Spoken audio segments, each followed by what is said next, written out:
Immortal, a tale by Mary Shelley. July 16th, 1833. This is a memorable anniversary for me. On it I complete my 323rd year. Am I then immortal? This is a question which I have asked myself by day and night for now 303 years, and yet cannot answer it. I detected a grey hair amidst my brown locks this very day. That surely signifies decay. Yet it may have remained concealed there for 300 years. I will tell my story, and so contrive to pass some few hours of a long eternity. All the world has heard of Cornelius Agrippa. His memory is as immortal as his arts have made me. All the world has also heard of his scholar, who, unawares, raised the foul fiend during his master's absence and was destroyed by him.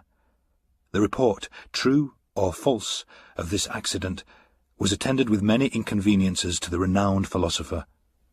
All his scholars at once deserted him. Experiment after experiment failed, because one pair of hands was insufficient to complete them. I was then very young, very poor, and very much in love. I had been for about a year the pupil of Cornelius, though I was absent when this accident took place. On my return, my friends implored me not to return to the alchemist's abode. I trembled as I listened to the dire tale they told, and when Cornelius came and offered me a purse of gold if I would remain under his roof, I felt as if Satan himself tempted me. I ran off as fast as my trembling knees would permit. My failing steps were directed whither for 2 years they had every evening been attracted. A gentle, bubbling spring, beside which lingered a dark-haired girl whose beaming eyes were fixed on the path I was accustomed each night to tread. I cannot remember the hour when I did not love Bertha. We had been neighbours and playmates from infancy. In an evil hour, a malignant fever carried off both her father and mother, and Bertha became an orphan. She would have found a home beneath my paternal roof, but unfortunately the old lady of the near castle, rich, childless and solitary, declared her intention to adopt her. Henceforth Bertha was clad in silk, inhabited a marble palace, and was looked on as being highly favoured by fortune. Bertha remained true to the friend of her humbler days. She often visited the cottage of my father, and when forbidden to go thither, she would stray towards the neighbouring wood and meet me beside its shady fountain. She often declared that she owed no duty to her new protectress, equal in sanctity to that which bound us. Yet still I was too poor to marry, and she grew weary of being tormented on my account. We met now after an absence, and she had been sorely beset while I was away. She complained bitterly and almost reproached me for being poor. I replied hastily, "I am honest if I am poor. Were I not, I might soon become rich." This exclamation produced 1,000 questions. I feared to shock her by owning the truth, but she drew it from me. And then, casting a look of disdain on me, she said, "You pretend to love, and you fear to face the devil for my sake." She dwelt on the magnitude of the reward that I should receive. Thus encouraged, I returned to accept the offers of the alchemist. A year passed away. I became possessed of no insignificant sum of money. In spite of the most painful vigilance, I had never detected the trace of a cloven foot, nor was the studious silence of our abode ever disturbed by demoniac howls. I still continued my stolen interviews with Bertha, and hope dawned on me. Hope, but not perfect joy. Bertha slighted me in 1,000 ways, yet would never acknowledge herself to be in the wrong. She would drive me mad with anger and then force me to beg her pardon. Sometimes she fancied that I was not sufficiently submissive, and then she had some story of a rival, favoured by her protectress. On one occasion, the philosopher made such large demands upon my time that I was unable to meet her as I was wont. Bertha waited for me in vain at the fountain. Her haughty spirit fired at this neglect, and when at last I stole out, during a few short minutes allotted to me for slumber, she received me with disdain, dismissed me in scorn, and vowed that any man should possess her hand rather than he who could not be in two places at once for her sake. She would be revenged. And truly she was. In my dingy retreat, I heard that she had been hunting, attended by Albert Hoffer. Albert Hoffer was favoured by her protectress, and the three passed in cavalcade before my smoky window. Jealousy, with all its venom and all its misery, entered my breast. Now I shed a torrent of tears to think that I should never call her mine. Yet still I must stir the fires of the alchemist, still attend on the changes of his unintelligible medicines. Cornelius had watched his alembics for 3 days and nights. The progress was slower than he expected. In spite of his anxiety, sleep waited upon his eyelids. "Will another night pass before the work is accomplished? Windsor, you are vigilant. You have slept, my boy.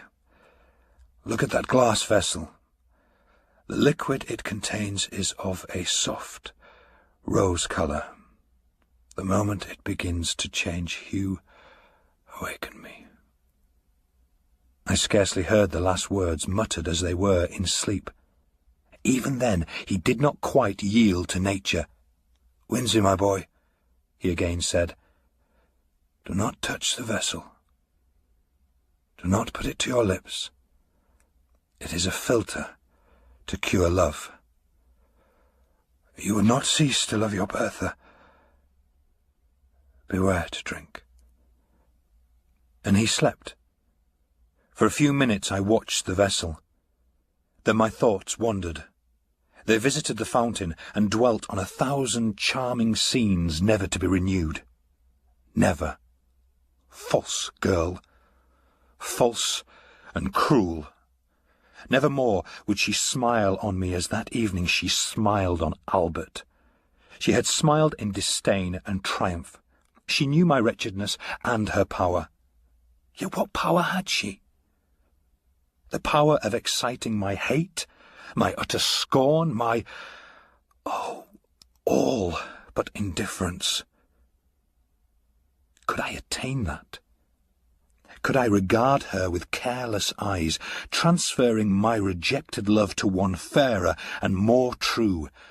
That were indeed a victory. A bright flash darted before my eyes. I had forgotten the medicine of the adept.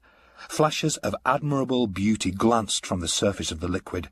The vessel seemed one globe of living radiance, lovely to the eye and most inviting to the taste. The first thought, instinctively inspired by the grosser sense, was, I must drink. I raised the vessel to my lips. It will cure me of love, of torture. Already I had quaffed half of the most delicious liquor ever tasted by the palate of man, when the philosopher stirred. I started.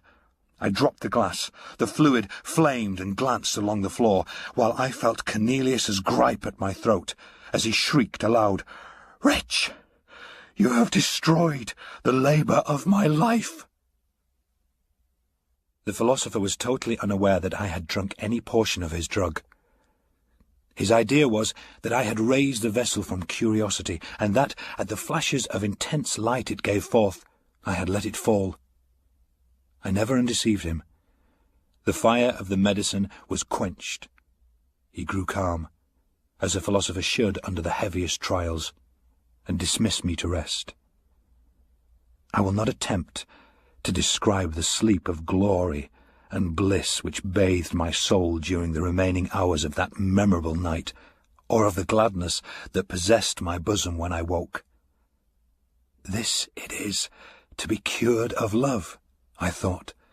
I will see Bertha this day, and she will find her lover utterly indifferent to her. The hours danced away. The philosopher, secure that he had once succeeded, and believing that he might again, began to concoct the same medicine once more.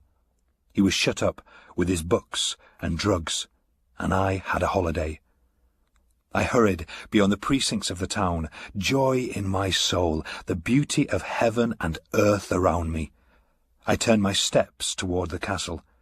I could look on its lofty turrets with lightness of heart, for I was cured of love. My Bertha saw me afar off as I came up the avenue. At the sight, she sprung with a light, fawn-like bound down the marble steps and was hastening towards me. But I had been perceived by another person. The old, high-born hag, who called herself her protectress and was her tyrant, had seen me also. She hobbled, panting, up the terrace. Bertha clasped her hands. Her eyes were still bent on my approaching figure. I saw the contest. How I abhorred the old crone who checked the kind impulses of my Bertha's softening heart. Hitherto, respect for her rank had caused me to avoid the lady of the castle. Now I disdained such trivial considerations. I was cured of love, and lifted above all human fears. I hastened forwards, and soon reached the terrace. How lovely Bertha looked! Her eyes flashing fire. She was 1,000 times more graceful and charming than ever. I no longer loved. Oh no. I adored, worshipped, idolized her. She had that morning been persecuted with more than usual vehemence to consent to an immediate marriage with my rival. She was threatened with being turned out of doors with disgrace and shame. Her proud spirit rose in arms at the threat, but when she remembered the scorn that she had heaped upon me, and how perhaps she had thus lost one whom she now regarded as her only friend, she wept with remorse and rage. At that moment I appeared. "Oh, Winzy," she exclaimed, "take me to your mother's cot. Swiftly let me leave the detested luxuries and wretchedness of this noble dwelling. Take me to poverty and happiness." The old dame was speechless with fury, and broke forth into invective only when we were far on the road to my natal cottage. My mother received the fair fugitive with tenderness and joy. My father, who loved her, welcomed her heartily. It was a day of rejoicing. Soon after I became the husband of Bertha. I ceased to be the scholar of Cornelius, but I continued his friend. I always felt grateful to him for having, unaware, procured me that delicious draught of a divine elixir, which, instead of curing me of love, had inspired me with courage and resolution, thus winning for me an inestimable treasure in my Bertha. The drink of Cornelius had not fulfilled the task for which he affirmed that it had been prepared, but its effects were more potent and blissful than words can express. Bertha often wondered at my lightness of heart and unaccustomed gaiety, for before I had been rather serious or even sad in my disposition. She loved me the better for my cheerful temper, and our days were winged by joy. 5 years afterwards, I was suddenly summoned to the bedside of the dying Cornelius. I found him stretched on his pallet, enfeebled even to death. All of life that yet remained animated his piercing eyes, and they were fixed on a glass vessel full of roseate liquid. "Behold," he said, in a broken and inward voice, "the vanity of human wishes. A second time my hopes are about to be crowned. A second time they are destroyed. Look at that liquor. You may remember 5 years ago I had prepared the same, with the same success. Then, as now, my thirsting lips expected to taste the immortal elixir. You dashed it from me, and at present it is too late." I could not help saying, "How, revered master, can a cure for love restore you to life?" A faint smile gleamed across his face as I listened to his scarcely intelligible answer. "A cure for love and for all things. The elixir of immortality. Ah, If now I might drink, I should live forever." As he spoke, a golden flash gleamed from the fluid. He stretched forth his hand. A loud explosion startled me. A ray of fire shot up from the elixir, and the glass vessel which contained it was shivered to atoms. I turned my eyes towards the philosopher. He had fallen back. His eyes were glassy. He was dead. But I lived, and was to live forever. I reflected on the change I had felt in my frame, in my soul, the bounding elasticity of the one, the buoyant lightness of the other. I surveyed myself in a mirror, and could perceive no change in my features during the space of the 5 years which had elapsed. I was then immortal. A few days after, I laughed at my credulity. I respected Cornelius as a sage, but I derided the notion that he could command the powers of darkness. His science was simply human, and human science could never conquer nature's laws. He had brewed a soul-refreshing drink, more inebriating than wine, sweeter and more fragrant than any fruit. It possessed probably strong medicinal powers, imparting gladness to the heart and vigour to the limbs, but its effects would wear out. I was a lucky fellow to have quaffed health and joyous spirits, and perhaps a long life at my master's hands, but my good fortune ended there. Longevity was far different from immortality. I continued to entertain this belief for many years, yet it was certain that I retained a wonderfully youthful look. I was laughed at for my vanity in consulting the mirror so often, but I consulted it in vain.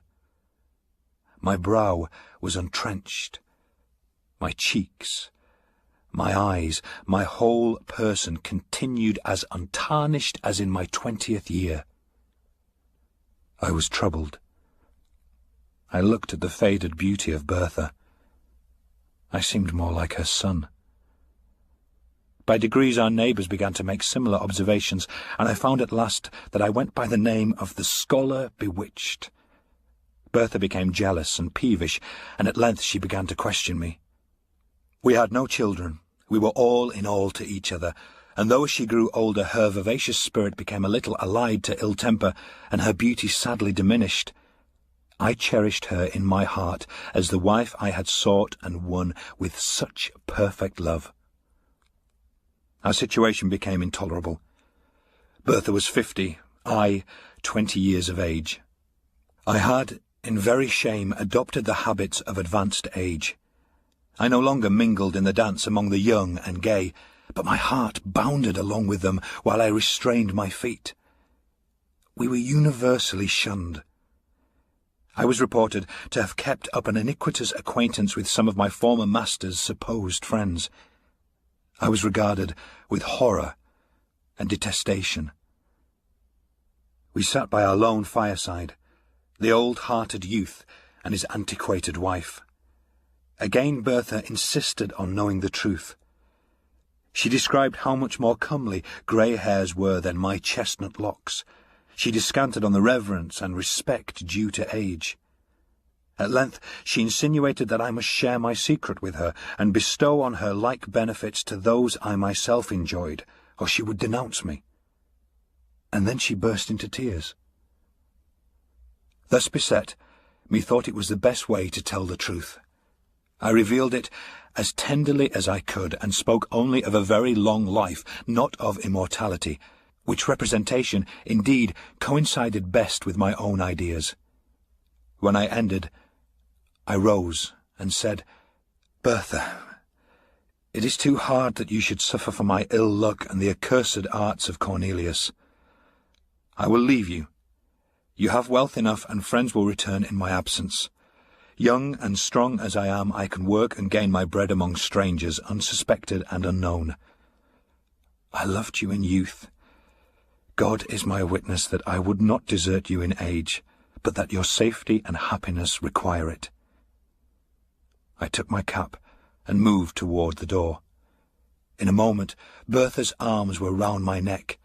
"No, my husband, my Winsey," she said, "you shall not go alone. Take me with you. We will remove from this place, and among strangers we shall be safe.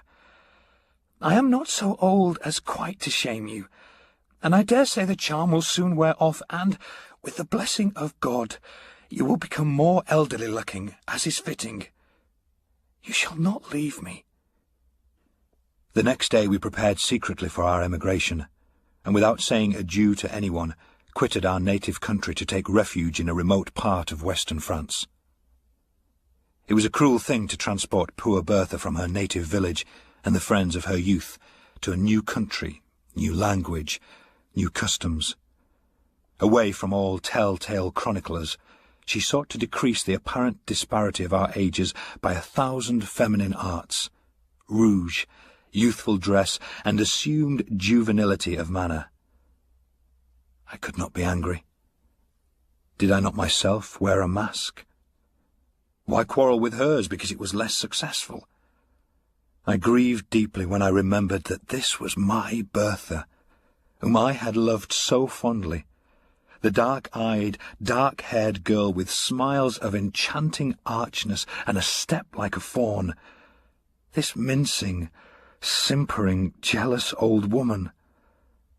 I should have revered her grey locks and withered cheeks, but thus... It was my work, I knew, but I did not the less deplore this type of human weakness. Her jealousy never slept. Her chief occupation was to discover that, in spite of outward appearances, I was myself growing old. I verily believe that the poor soul loved me truly in her heart, but never had woman so tormenting a mode of displaying fondness. She would discern wrinkles in my face, and decrepitude in my walk, while I bounded along in youthful vigour, the youngest-looking of 20 youths.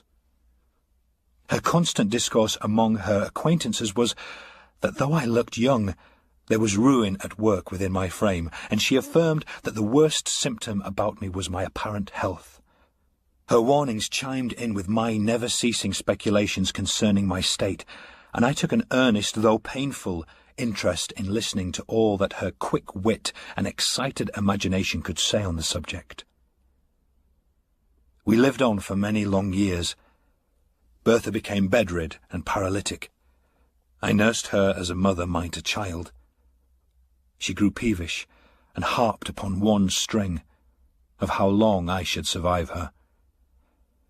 It has ever been a source of consolation to me that I performed my duty scrupulously towards her.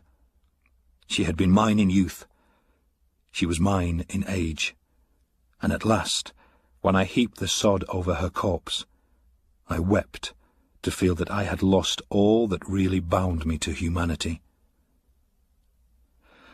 Since then, how many have been my cares and woes? How few and empty my enjoyments! I have no beacon except the hope of death. Death!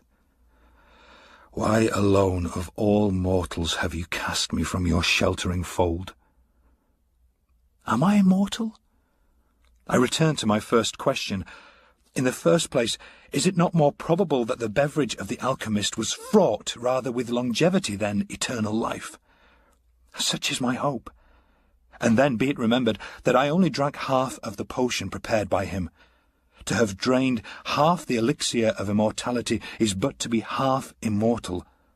My forever is thus truncated and null. But again, who shall number the years of the half of eternity? I often try to imagine by what rule the infinite may be divided. Sometimes I fancy age advancing upon me. One grey hair have I found. Fool! Do I lament? Yes. The fear of age and death often creeps coldly into my heart, and the more I live, the more I dread death, even while I abhor life. Such an enigma is man, born to perish, when he wars as I do against the established laws of his nature. But for this anomaly of feeling, surely I might die. The medicines of the alchemist would not be proof against fire, sword, and the strangling waters.